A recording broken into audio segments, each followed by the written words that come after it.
Afternoon, county jails in our state have been trying to figure out how to manage the number of people ending up behind bars for years. During the pandemic, some practices were put in place, and in some cases, it reduced those jail populations. And now lawmakers are looking at making some of those changes the law. The number of Coloradans in county jails has become a concern over the last several years. And lawmakers like State Senator Pete Lee from Colorado Springs say some things being done in the last year could help. We have been, prior to the pandemic, overusing jail. We've been arresting and jailing far more people than we need. He's introduced this bill to make some changes. We can reduce this population of people in the jail with no consequent increase in risk to public safety.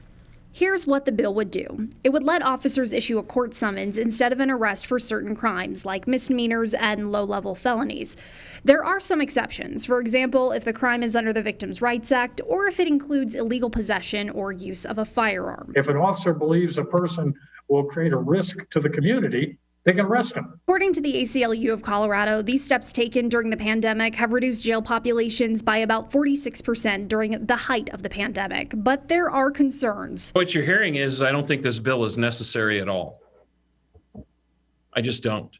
Corey Christensen, chief of police for Steamboat Springs and president of the Colorado Association of Chiefs of Police, feels the bill doesn't consider all victims. Our victims feel further victimized by individuals who suffer no confinement, consequences. There's a variety of reasons. While practices in the bill have been used in the last year from the pandemic, that's part of the reason Christensen doesn't feel this bill is needed. It's strange to try to do legislation based on information that happened during a pandemic.